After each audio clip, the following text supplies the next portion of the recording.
Paz do Senhor, queridos, estamos mais uma vez aqui no canal, Eis que te digo de mim mesmo, e hoje de uma forma diferente, né, com o pessoal aqui da igreja, para tratarmos de um assunto que é muito relevante na igreja do Senhor, que é o Espírito Santo.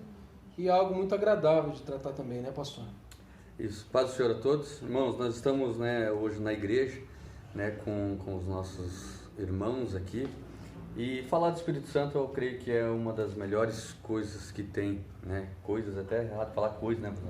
Tema, né? Se tratar, né, do nosso Consolador, se tratar de um Deus, se tratar da terceira pessoa da Trindade, né? É maravilhoso a gente aprender sobre isso. E ainda há muitas dúvidas, muitas coisas a serem ditas, né? Nós conhecemos a palavra, né, que lá em Joel, né, pastor? Em Joel foi profetizado que nesses dias o Senhor derramaria o Espírito Santo. Nós vemos que isso se cumpriu, né, em Atos 2, quando desceu sobre todos os discípulos de Jesus, todas as pessoas que estavam reunidas no mesmo propósito, no mesmo objetivo, né, desceu sobre eles ali o Espírito Santo naquela casa. E hoje, como uma igreja pentecostal que somos, nós pregamos, nós ensinamos, nós damos liberdade ao Espírito Santo. Só que essa liberdade ela tem causado aí muitas dúvidas, né? Como nossos irmãos sempre têm, né? O Espírito Santo desce, ele entra, ele invade, ele faz o quê, pastor? O que o senhor nos diz sobre isso? Tratar do Espírito Santo é algo fantástico, né? Eu vejo ele muito desvalorizado hoje em dia, né? Na igreja, de um modo geral. Existem as linhas aí de interpretação que diz que cessou, que ele não age da maneira como a igreja pentecostal faz. Existem extremos também. O que nós não podemos é banalizar, né? Tratar o Espírito Santo como uma força, como um movimento, né? A Bíblia diz em 1 João 5,23 que ele é uma pessoa, ele é tratado como uma pessoa. E a palavra trindade ela não existe na Bíblia, mas ela refere à trindade como Deus Pai, Filho e Espírito Santo. E nós vivemos uma época onde, eu posso dizer, uma dispensação onde o Espírito Santo age.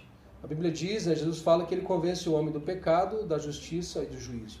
E Jesus disse que ele subiria e enviaria o outro Consolador, ao qual nós chamamos de Paracletos, né, que é aquele que está ao lado, o Conselheiro. Então nós vivemos a época do Espírito Santo, é ele que age. É ele que impede muitas vezes de acontecer coisas piores, né, na nossa vida. Então ele é uma pessoa que tem sentimentos, que se entristece, que se alegra, que tem ciúmes, a Bíblia diz que tem ciúmes de nós. Só que tratado de uma maneira muitas vezes sem valor. Como a irmã perguntou em relação ao Espírito Santo desce ou ele invade, nós entendemos mediante a palavra do Senhor que a partir do momento que você entrega a vida a Cristo, ele passa a habitar dentro do cristão. Então ele passa a habitar e fazer um processo de limpeza, de transformação, conforme cada um permite, porque ele é um cavaleiro, né? Ele é um cavaleiro que não vai invadir e tomar vontade de ninguém. Então ele começa aquele processo de mudança, de limpeza. Então ele não desce na igreja e faz, ele está no cristão, ele habita no cristão. E a forma de ele se manifestar ou de ele agir é através do batismo, através dos dons que ele manifesta no ser humano. Então ele não desce, ele está no cristão, ele passa a habitar, fazer morada no cristão e todo esse processo de mudança e transformação. Então, como Deus é um Deus de relacionamento, e ele tem quer ter relacionamento com o homem, o Espírito Santo ele faz essa parte conosco, né? Ele nos orienta, nos exorta, nos corrige e nos traz aquilo que devemos fazer mediante a palavra. Jesus falou, né, que ele faria lembrar todas as coisas que Jesus disse. Ele falou em João 14, João 16, ele trata sobre esses assuntos. Então o Espírito Santo é uma pessoa, né, que não desce, como as pessoas dizem, e faz bagunça, né? Ninguém é possuído pelo Espírito Santo, também é um outro assunto que é muito falado. A pessoa é consciente, né? A irmã brincou, a evangelista Luísa brincou sobre, né, a questão de rodopiar e tudo mais. Eu não vejo assim que a manifestação ela é limitada. Cada um Deus usa de uma maneira. Eu só acho que existem exageros, né? Você vê pessoas muitas vezes rodopiando, acertando a cara do outro e derrubando. Mas o Espírito Santo não faz isso, né? Não faz isso. Ele toma a pessoa, ele usa a pessoa e como um cavaleiro que ele não vai machucar ninguém. Eu creio que sim, a pergunta da irmã e o comentário da evangelista está dentro disso, né? Que ele passa a habitar na vida do cristão. E é ele que faz o processo, né, pastor? É ele que faz o processo, né, de nos convencer, de nos orientar. Eu sempre digo isso, né, se eu posso tratar em relação a relacionamento. Eu aprendi algo que eu sempre cito. Você já convidou o Espírito Santo para tomar um cafezinho com você? Convidou ele para se assentar com você? Tem experiências inúmeras, né? Você se assentar, você convidar. Eu fiz isso, uma vez me falaram para fazer, eu fiz, eu convidei, falei, Espírito Santo, quero que o Senhor tome um cafezinho comigo. E eu senti a presença dele, eu senti a graça dele, senti que ele estava ali comigo, e é algo fantástico. Se ele começar a ser tratado como uma pessoa que ele vai nos tratar da maneira qual nós tratamos a ele. E é assim que funciona. Ele não vai além daquilo que eu creio. Ele não vai além daquilo que eu creio. E essa questão, pastor, assim, em relação ao Espírito Santo, Atos 2, ele ainda é muito confundido, né? Porque as igrejas que não são pentecostais, elas batem muito na tecla da língua estranha em relação ao Espírito Santo, e naquela época a gente conhece, sabe, que não foi desta maneira, né? Eles falaram nas línguas das etnias que tinham na época, né? Mas a questão até da banalização, né? De igrejas que ensinam você a falar, né, em línguas, né? O que o senhor diz sobre isso? Na verdade, a promessa de Joel 2, ela começou o cumprimento em Atos 2, e ela vai até os últimos dias. Então, a questão do cessacionalismo, né, dentro da igreja nossa que é pentecostal, não existe. Sim. Ele é atuante hoje em dia. Só que ali em Atos 2 houve uma glossolalia, né? Cada um falou em línguas diferentes que foram ouvidas e interpretadas. Ali foi estratégico, foi na festa de Pentecostes, no último dia da festa, onde estavam reunidos, era necessário que fosse anunciado Jesus. Foi toda uma estratégia de pregação do Evangelho. Então foi anunciado ali dentro de cada língua, de cada povo, para que se entendesse o propósito. Ali não foi realmente línguas estranhas, né, que são tratadas na Bíblia, são línguas inteligíveis ali que se entendiam. Mas Paulo, o apóstolo Paulo, ele trata, né, você vê que lá em 1 Coríntios 14 ele vai tratar de uma ordem na questão de língua estranha. Então o batismo, o falar em língua estranha, a própria palavra diz, né, que ele intercede junto ao Pai com gemidos inexprimíveis, e você pode tratar dessa maneira. Então a língua estranha ela existe, né, ela é manifesta na igreja, não é uma bobeira, não é uma brincadeira, não deve ser tratada dessa maneira. Eu respeito aquele que não crê dessa maneira, mas também exijo que nos respeite, porque nós cremos dessa maneira. Não é porque não creio da maneira dele ele está errado, não é porque ele crê da minha maneira que eu estou errado. Então eu tenho que entender que existe a parte do respeito, né? Então a questão do Espírito Santo, da forma como ele age, ou o batismo no Espírito Santo ou com o Espírito Santo, como existe várias divergências, tudo se diverge hoje em dia, né? Mas você falar em línguas estranhas, ou você ser batizado, a Bíblia fala também nos dons, né? Dom de línguas. Então, assim, engloba, é um assunto muito mais profundo, né, pastor? Muito mais profundo.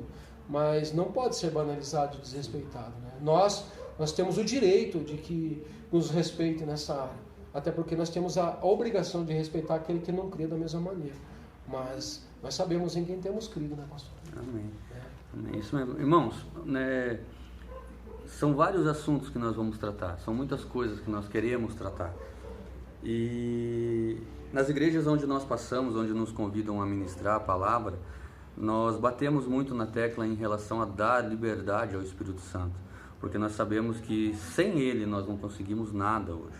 Nós necessitamos da presença, nós necessitamos realmente, né, deste Consolador, né? E aquilo que Ele faz em nossa vida, só quem realmente tem e tem experiências com Ele consegue explicar, consegue, não explicar, mas consegue realmente demonstrar de uma maneira diferente, né? Com os frutos, com a forma de ser, né? Aquilo que éramos antes, não que somos mais, conseguimos ser transformados, e isso é tudo obra do Espírito Santo em nossa vida. É claro, Jesus em primeiro lugar, mas obra do Espírito Santo, que ela vai moldando, vai nos tratando, vai tirando. Então que você possa ir, né, com mais esse estudo, com mais esse momento, né, nos ajudar e divulgar, e eis que te digo de mim mesmo, é realmente para você aprender e colocar aí as dúvidas que tem, para que a gente possa tirar, né, pastor?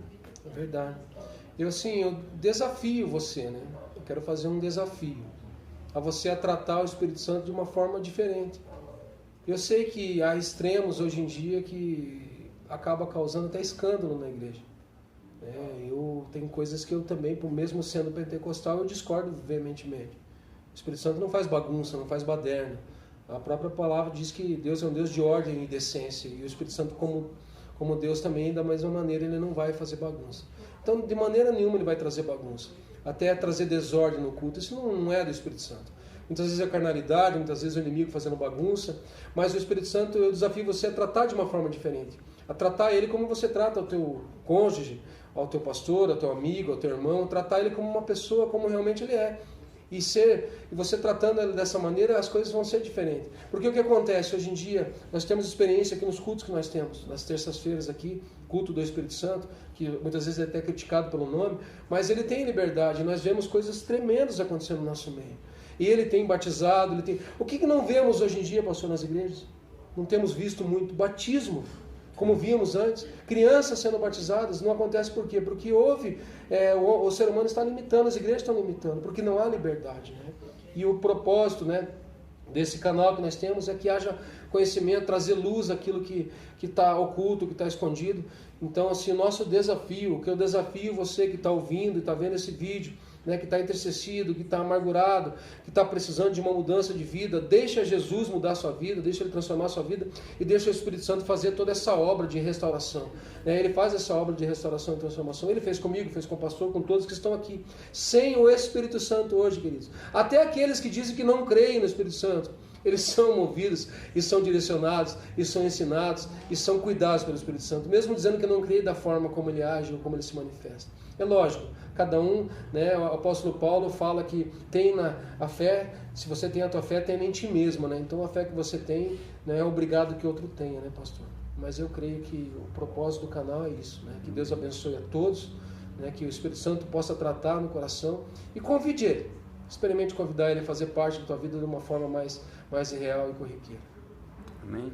Todos vocês que estão aí acompanhando, né? Esse desafio colocado pelo pastor, irmãos, aquele que realmente crê e fazer, né, desafiamos vocês a colocar. Nós sabemos que irão ter. Coloca ali nos comentários aquilo que o Espírito Santo fez na sua vida. Amém? Vamos compartilhar com todos. Deus abençoe a todos.